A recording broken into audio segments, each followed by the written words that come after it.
And we're coming to you live for the Built Ford Tough Studio. Boomer Esiason and Greg Giannotti. It's Boomer and Gio on the Fan. Simulcast across the country on CBS Sports Network and wherever you are in the free Odyssey app. Good Thursday morning. We talk so much about the Knicks and the playoffs and does it matter, does it not matter? And I was thinking about this game, watching it last night and trying to pick out the things that mattered and didn't matter. And I'm honestly confused about whether or not I'm upset about this game. I'm confused because when I start getting upset, I stop myself. And then when I start being apathetic about it, then I start getting upset about it. And here's the reason why. One, I don't think we're going to see a lot of what we saw last night in the playoffs. For example, we didn't see Mitch last night. So Mitch doesn't play. This is a big part of this whole thing, right? He's going to be there, and he's someone that is such a key cog in what the Knicks do. And two, I don't think that games are going to get called like they got called last night. So I know that Shai Gilgeous-Alexander, SGA, is the foul merchant, and he's able to get all these things, and that's part of it. But I thought that there were a couple of fouls, even though I'm all over Karl-Anthony Towns all the time for fouling out. There were a couple of fouls on him that I don't think are getting called in the playoffs, and I think he's still out there and doesn't foul out. Yeah, right, because he foul out of every single game. Yes. So I'm not all that upset about it because I don't think that you're going to see this type of game in the postseason, even though there was a lot of defense played. Good morning, Boomer. How are you? Yeah, good morning, G. And I'm right there in lockstep with you. This would be a great finals, by the way. Oh, yeah. It would be a great finals because both teams played defense last night. I'm going to tell you who the culprits are. The culprits are three starters for the Knicks. It's Bridges, it's OG, and it's Jalen Brunson. 17 of 52 shooting. Yeah. We always talk about make or miss league. You have a chance to tie it twice with three-pointers at the end of the game. You miss those. The disparity in foul shooting and the amount of misses that the Knicks had. I mean, but this was a tight game, and the Knicks made two runs to get themselves back in the game. It was just one of those nights where the other team was playing defense, and the Knicks had to deal with that. And this is when their shooting goes a little haywire. So last night, we talk about make or miss league. That's exactly what it was. We can argue about the Karl-Anthony Towns fouls, the ticky-tack fouls here, SGA, the foul merchant, as you called them, and everybody else calls him in the league. Everybody else calls him that in the league. But that's a great player. That's just a great player that knows how to get to the line, and then when he gets to the line, he doesn't miss. Yeah. As opposed to, hitting the front of the rim with guys that shouldn't be missing for the Knicks. But I got to say this. I think that the Knicks, I cannot believe I'm going to say this, okay? The Knicks finally found something. They finally found something, and it's happening in front of our eyes. Now, he didn't play a lot last night, but this kid, Mohamed Diarra? Diarra. Oh, no. We got a new Precious Achiuwa. I'm telling you right now, man, we got a new Precious Achiuwa. This guy can shoot and maybe they just found something. I think he was like the 55th pick in this, overall. He was in the second round. He was a French player, played in the French league and everything else. And all of a sudden, this kid comes off the bench and he starts, energizing the team and he hits threes. He can shoot. So at his size, I think he's like my new Precious Achiuwa. There's no question about it. Wow. And it's been building, for probably like the last 4 or 5 weeks, the last 4 or 5 games. Now, all of a sudden, he's starting. And look, right now, it's a small part of the team. The big part of the team is the starting five, Mitch Robinson and Landry Shamet and, of course, Jose Alvarado. Those guys, along with Diarra, are guys that, are bit parts as opposed to the starting five. But the starting five, again, an off shooting night. That's the only way you can put it. So, and we always talk about it. If just one of those guys, or let's say all three of those guys, each hit 2 more of their attempted shots, they win. Yeah. It's easy. I can get behind your Diarra take more than I got behind the Precious Achiuwa take because I really do think that Diarra's got the skill and the tools to be a really impact player where Precious did some great things and he was, a high-energy guy, and when he got in there, he'd get the rebounds and be able to put backs. But Diarra, he actually has a skill. People have called him like little Giannis in a way where when he does well, when he plays really well, he looks like a Giannis type of player. Wow. Now, that's sort of like we actually drafted somebody that actually may turn out to be something. Well, I mean, Mitchell Robinson, the Knicks drafted in the second round, and he's been such a great player. So yeah, but he's always been hurt, and he's more of a defensive player. This kid's more Look, I got to tell you, defense was played last night. I'm not arguing about any of that stuff. I'm not upset that they lost last night. I thought it was a really, really physical, tough game. They didn't shoot it well. That was frustrating when they took the lead. You know, when they've gone into the fourth quarter with the lead, they were 19-0 until last night. Yeah. Which was really it's a testament to who they are as a team, but it's also a testament to OKC and how good they are. I don't know if you noticed, but Mike Brown did something a little different last night. Going into the fourth quarter, he kept the starters in when they did grab the lead, which is something that he doesn't normally do, having the starting five start the fourth quarter. And I guess what he was trying to do was like, all right, we got him on the ropes here. Let's see if we could separate a little bit more. Yeah, and then, but then, with SGA on the bench, and it didn't work out. Well, at the end of the day, it's a 3-point loss. Both teams played really well, and 3 of your best players had 3 of their worst nights shooting. Yeah, I mean, that's one way to look at it, sure. I mean, whatever you wanted to kind of take out of this game, if you're like a glass half full or glass half empty person, you could do that. And I like the fact that you're taking more of the glass half full approach with it. But it was also, there were some annoying calls in this game, and we're a show. We try not to get wrapped up in the officiating. I know sometimes we go a little bit crazy with the NFL stuff, but I don't want to make excuses for that because every team can go through. But I did feel like last night there was a couple of times where you were going nuts. I mean, even Mike Brown, first technical foul that he has had because he was screaming about the non-call on SGA with the charge that was absolutely blatant. And then the final 2 calls on Karl-Anthony Towns, I thought were calls that were, and they're showing it right here on CBS Sports Network. I mean, this is just ridiculous. I mean, come on. I understand that you're going to give the guy respect because he's the reigning MVP, but stop. I mean, that's just as blatant as it gets. That needed to be called. It wasn't the last 2 on Towns, but that's reputation, though. This is the thing, like, Karl-Anthony Towns has a reputation of committing sloppy fouls, so then he racks those up. Like SGA's now in that upper echelon superstar where they're going to swallow the whistle a lot against him, and you saw that come out last night. I'm just going to go back to, who's making shots and who's not making shots. And when Mikal Bridges has one of those games where he goes off for about, 28 to 31 points, and he's making those corner threes, it's a thing of beauty. And he plays tough defense, and he shows up in different spots. And I'm not killing him this morning. I'm not killing OG this morning. I'm not killing Jalen Brunson this morning. No. They just have to shoot better.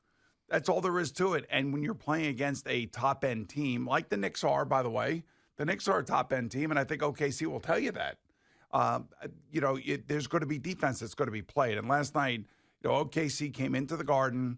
They played defense. Both teams came off of back-to-backs. I mean, it was a frustrating game for us as Knicks fans because we felt like when they finally got themselves back into it, here we go. Now we're going to make a run. They never really made a run to get away from OKC. OKC always came back and kept it close or took the lead. Or then the Knicks would come down and miss a shot, and then all of a sudden it would be a 3-point play on the other end for OKC, and then they would separate by 5 or 7 points. It was a good solid test to know what it's going to take if you're going to win a championship. Yeah. That's what I will say. Because with the exception of, they were missing what? They were missing Williams, and then we were missing Mitch Robinson. So, I'm not going to get all crazed about it, but like I said, the 3 best players on your team, minus Karl-Anthony Towns, 3 of your 5 starters just had off shooting nights. Yeah, and I would say if there were 2 things I could change about this game, one, you can't change because it's the officials. And I think that was stacked against the Knicks last night. And the other thing would be something that we've talked about plenty of times, and I want to see them give the ball more to Karl-Anthony Towns later in games, and they still haven't done a lot of that. So that would just be one more thing. Feed him get him down low and get him the ball down low. I want to see more of that at the end of games. So yeah, this is not a crazy, oh my God, this team is falling apart type of. That was last week. Yeah, right. That was last week. I They agree. lost to It was Cleveland last and week, Detroit. Now they go on a 5-game road trip now. So this is not going to be easy. They got to go out west. So they're going to have a handful of games out there now. So against Denver, the Lakers, the Clippers, of course, the Jazz and Indiana. The Jazz and Indiana are 2 teams that they should be able to beat. Indiana came in here and beat them. And, Indiana's looking for a lottery pick. So, those are 2 games that they should win at the end of this trip. If they go 2-1 with the other 3, you like that? Yeah, I do. So because a 4-1 road trip should be expected. Because then after, when they come home, if you look at that stretch after that, they're all teams that they should beat. So I will say one thing. It's kind of interesting. Charlotte beat Boston last night in Boston. Mm-hmm. And Charlotte's a game over 500, I think, and they're just outside. They're like in the play-in tournament range, whatever the hell that thing is for the playoffs. Scrappy. Right? That's what you're going with, scrappy? Scrappy, young, and good shooting, and high scoring. They rebound well. Feisty. But there are a couple teams that are actually, the feisty Hornets. And who's going to be back next year is going to be the Pacers. They're going to be right back in the middle of it next year. Well, that's one of the reasons why so many people picked the Knicks to come out of the East this year before the season started, is because of the injuries. Now, Boston hasn't lost a step at all, and you expect Jason Tatum to come back at some point, but obviously the Pacers have decided that they're going to lose every game. So that's what they're going to do. I mean, it is I don't know. It's just I like the way the Knicks have played like the last 4 or 5 games. They're playing defense. That's what you like about it. Well, after getting beat by Detroit and Cleveland, they've rebounded well. I'm beating San Antonio, who was the hottest team in the league at the time, second best team in the Western Conference, and then in comes OKC, who is the best team in the Western Conference, best record in the league. Well, second best record, I guess now. But I mean, they you could see that they have the players that they need in order to win a champion, I believe. And again, this goes back to the coach. This is why you got the coach here. This is why you were supposed to, take it to the next level. So now we've seen them against 2 of the top Western Conference teams. And I take away from those games that they can play with these teams. They can definitely play with these teams. Yeah, I mean, I think that a very big question about the Knicks that has been asked by a lot of the basketball experts, and the answer is no to this question, but it's, when Karl-Anthony Towns and Jalen Brunson are on the floor at the same time with their defensive deficiencies, can the other guys pick it up enough on the defensive end, or can they outscore teams, the best teams in the league? I mean, those are really going to be the questions, because those guys are going to get taken advantage of on the defensive end every time, and that's when you need Mitch, you need OG to be spectacular, Mikal Bridges to be spectacular defensively, right? And then they need to, on the offensive end, be great, because those 2 guys they're bad defensive players. So. I know that this whole narrative about Precious Achiuwa is still out there.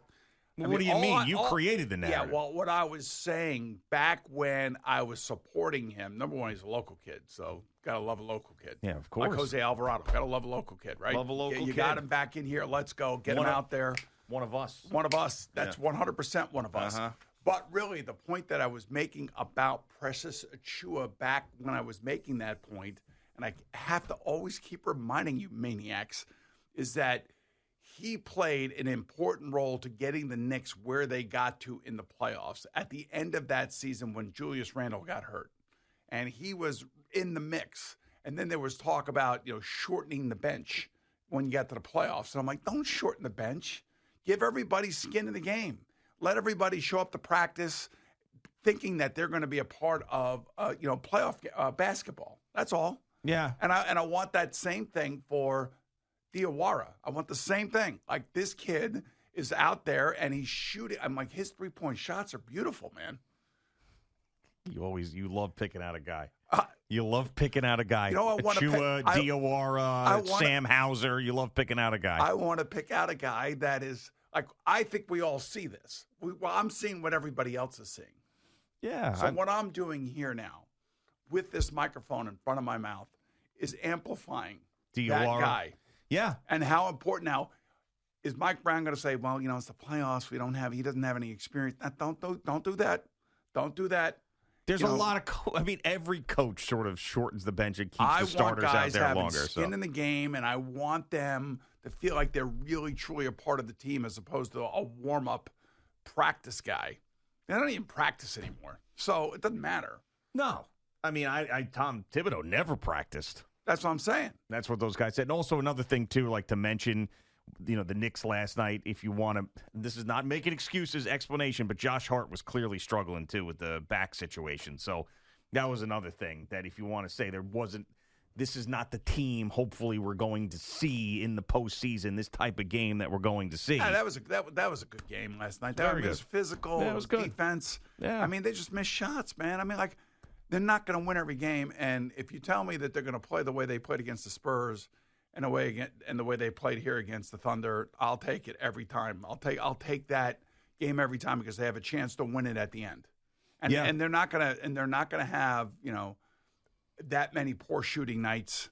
They're going to be nights where they're on and they're hitting their shots. And I mean, listen, they missed 2 3-point shots wide open last night to tie the game. Yeah, and I can't wait for the postseason because of the intensity that's going to be. But all these questions that we have will finally be answered. The things that concern us, the things that don't concern, all these questions. What Mike Brown's going to do? What version of all these players are we going to get? What the rotation's going to be? All of these things are going to be answered. And last year, obviously, they were a hell of a lot better team in the postseason than they were in the regular season. I expect a bump again. Yeah, bump it up. I would have had Diarra on the court at the end of the game. Oh, would you have? Yeah. Let him take the 3-point shot because he would have made it. Yeah. Yep. Have him out there. Diarra. Why not? Give it to him. Let's go. Yeah. All right. Well, find listen, out. Yeah, this is how you find out. F around and find out. That's what I'm talking about. Yeah. No, I'm definitely more behind you with Diarra than some of these other things. I wasn't totally aligned with you on Precious Achua. I certainly wasn't aligned with you on Sam Hauser. Yeah, but Sam Hauser, see what happened when he got hurt? See what happened? See what happened? Yeah, I mean, that series had nothing to do with the Jason Tatum injury, right? Yeah, but they both got hurt. Okay. I'm just telling you, these are the little things that Die I see. on a hill spot with Sam Hauser. These are the things that I see. That's all. No, I got you. But this one I can throw my support behind this one. All right, good. Okay, I'm glad you can. That's all I'm saying. But you know me, it's the little things. It's the attention to detail. Yeah, well, that's what you are. You're meticulous. Yeah. So I see little things like this, and I want to make sure that guy stays in rotation, and he's an energizer bunny. I mean, and he can shoot, and he is not afraid to shoot now. Well, of course. That's what I love. You see it. That's what I love. Balls on the guy. There's no hesitation, and his teammates love him. It looks like. Yeah. Like they want him to shoot. Of course. Especially when they're not making it. Yeah, absolutely. We saw plenty of that. All right, CeeLo is in for Jerry this morning. Going to get a CeeLo update coming up in just a couple of minutes. It's Boomer and Gio just getting started